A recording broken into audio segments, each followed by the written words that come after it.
What up, Salvador Berger here. Welcome back to Life of Freedom YouTube channel. On this channel, we talk about unlocking your true potential as a person, your true potential as a human being, and really having more success in your life in different areas, whether that's your income, your wealth, your happiness, your health, your friendships, right? Your romantic relationships. We talk about how to be more successful. And I think that one of the things that's so incredibly important when it comes to success is real estate and is building wealth through this. So for a lot of you out there that are interested in being entrepreneurs or interested one day in getting invested in real estate, I want to talk just a tiny bit about that on today's video. I think you're gonna like it a lot.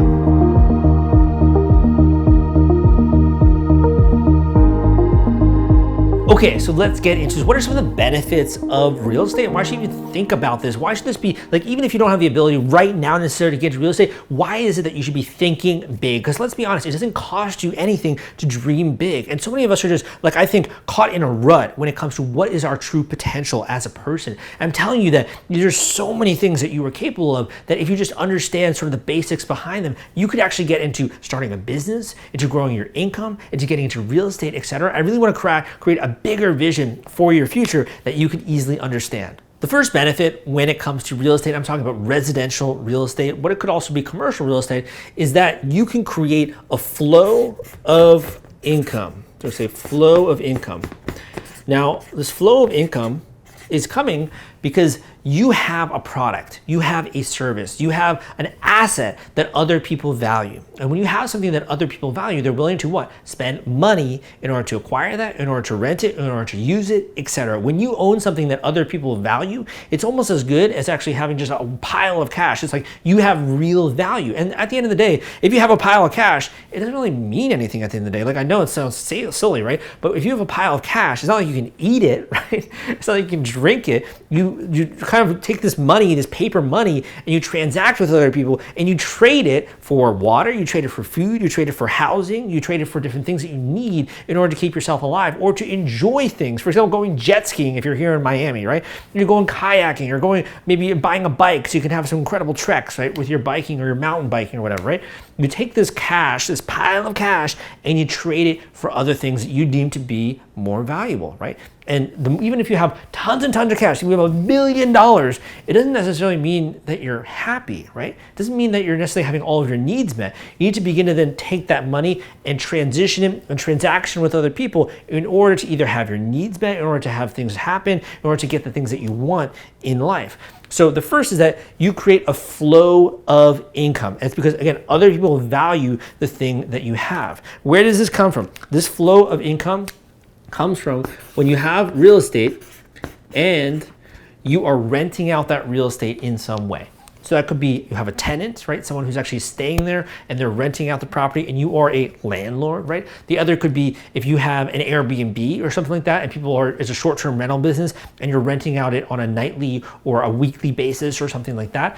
This rent, this income is sales, right? This is sales that are being brought into you and you're then having this recurring income, which is happening because you own real estate. So first one is it creates a flow of income, right? It's called cash flow. If we want to use more like financial terms. And that allows you to have rents, right? And because you then have a flow of income, which is coming in, it's almost like you have another mini salary. So with this flow of income, right, which comes from rents, the other thing that this allows you to do is then you can also spend money on improving the property, right? So this could be building value.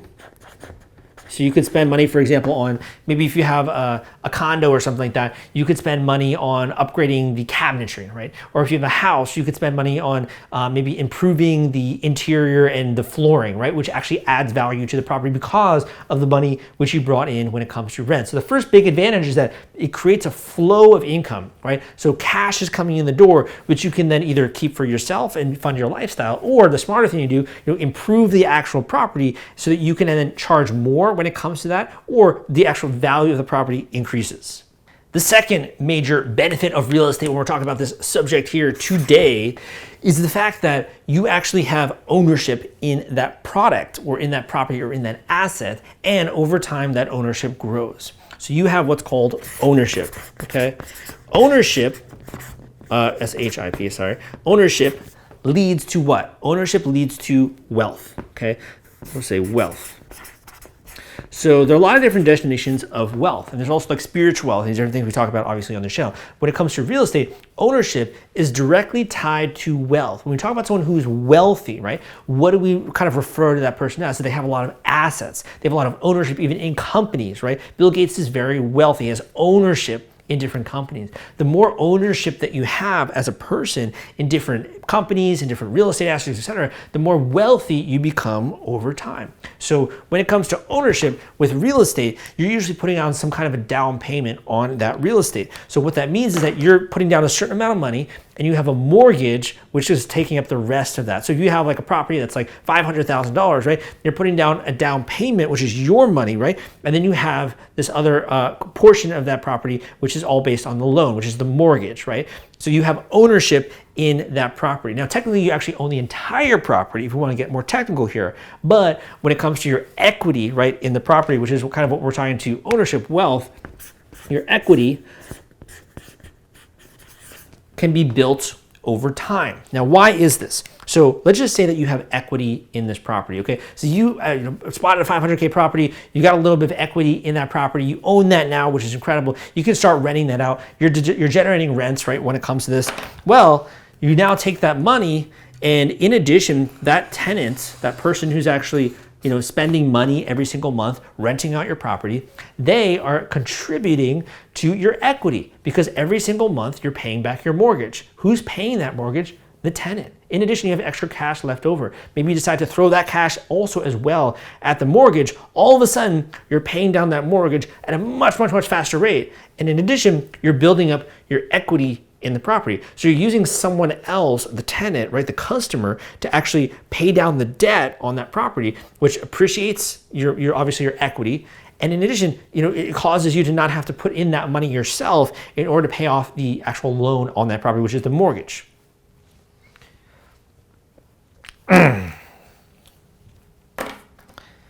The other cool thing when it comes to equity is that because you own a property, that actual asset can appreciate over time. So for example, let's just say that you own a real estate property and all of a sudden that development area becomes really like a hotbed and people start moving there, or people start wanting to live there, wanting to work there, or there's more economic development in that area. And all of a sudden the rent actually begin to increase and the property values begin to increase like we've seen in the past couple of years here, right?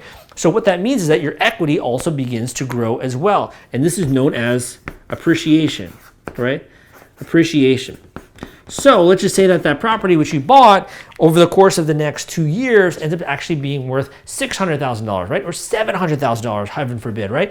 All of a sudden, you've had a ton of appreciation in that property. So now, let's just say you had a small amount of equity. Once it appreciates, right, from 500K to let's just say 700K, all of a sudden, you have an extra $200,000 in equity in that property. What does that mean? That means that your wealth has gone up. Your net worth, you are plus, well, actually do a different color here. You are plus, you are up, my friend, 200,000, right, in that example.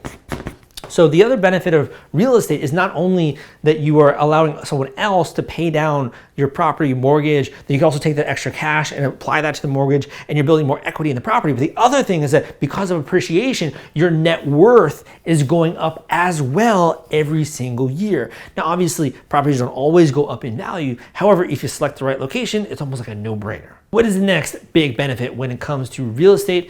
The next big benefit when it comes to real estate are taxes. And now I think this is kind of one of the most difficult ones to understand. Periods when it comes to this, like understanding taxes. It's so complicated, tax law, etc. But I kind of want to make it a little bit easier to understand. So here's, for example, let's just say that you have a property, right? And it's almost operated as a business. So when you buy certain things for the property, that becomes a deduction. That becomes a write-off for you as the owner of that particular property. In addition, you have another thing called depreciation. So first what I'm going to say here is write-offs, which are like things that you're purchasing related to the business, so write-offs, which allow you to deduct from the rent that you actually receive. So write-offs, right? Write-offs are one. The other is depreciation. Now, depreciation is what accountants call, and those very smart accountants, they call a phantom expense, right? Depreciation, what really is that? That's just the fact that your property over time is aging. And because of that, you get to actually write off a certain percentage of that through depreciation. There's also other things out there I'm not going to get into, like accelerated depreciation, etc. So because of this, this is an expense. According to the IRS, according to accountants, according to your books, this is actually an expense, okay? This is costing you money. However, in the real world, right, in the world you and I live in, it actually isn't, right? But on the books, it is. Same thing, when it comes to write-off, this is more of a real world expense. So like if you actually buy something related to property or you're fixing it up in a way, some kind of improvement, like that kind of stuff, right? So we're not gonna get into that. But when it comes to depreciation, this is actually an expense. So this is why sometimes from an accounting standpoint, you have certain real estate properties that are not, profitable, but it's only because of depreciation. So you, the owner of that property, could have money in the bank coming to them every single month. But on paper, it says that there is no profit. However, when you're looking at your bank account, it's filling up with cash every single month, okay? This is the power of depreciation and write-offs when it comes to taxes. And this is why people say real estate is incredible, man, for taxes. And this is exactly what I'm talking about here. Okay, brother, you're starting to understand some of the benefits, right, of real estate. Let's talk about number 4 here, the number 4. And this is inflation, okay? Inflation. You probably heard that before, right? Inflation, when all the prices of everything are skyrocketing. I'm sure you've heard that on the news, and all of us love to watch the news in the ways that makes us depressed. Actually, I have a lot of students who don't even watch the news, honestly, just because it does. They love to tune out from a lot of that stuff. But when it comes to inflation, right? So why is inflation good for real estate? Has anyone actually explained this? No, of course not, right? Let's try to understand this in a very easy to understand way. Inflation. Why is inflation good for real estate? Well, there's 2 things when it comes to inflation, right? The first is the actual property value. So the value of the property. Now, let's just say, for example, that inflation is going up every single year, okay? And because of that, the value of the property is going up every single year because, again, the prices of everything rise. So the price of a property as well is going to rise, as well as even the components that go into the property might be like lumber, might be concrete, right? All the things that actually go into the stone, glass, etc. Those things are rising as well as the actual value of the property is rising. Now, that's debatable. It's like, is the value actually rising or is just the price rising, right? So that's something I'm not going to get into, but this is actually rising. And because of that, we're going to tie this to my other point over here, which is that the value is rising as well as your equity in the property because of appreciation, right?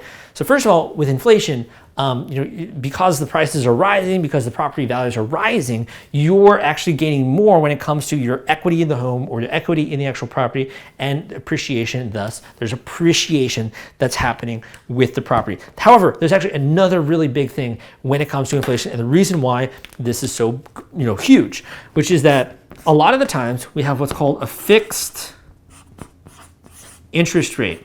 A fixed IR, I'm going to say, a fixed interest rate. So let's just say that you were one of the lucky few who were able to invest in real estate. When I was talking about it, when there's a recent boom in investing in real estate and the fact that there are such low interest rates, let's say you got a majorly low interest rate of like 3% or 4% or something, even 2%, 2.5%, something like that, 2.75, anything along those, you got a really low interest rate, right? Well, if you have a low interest rate and it's a fixed interest rate, over time you're paying back the same amount every single month, right? Now, what happens when you add inflation into the picture?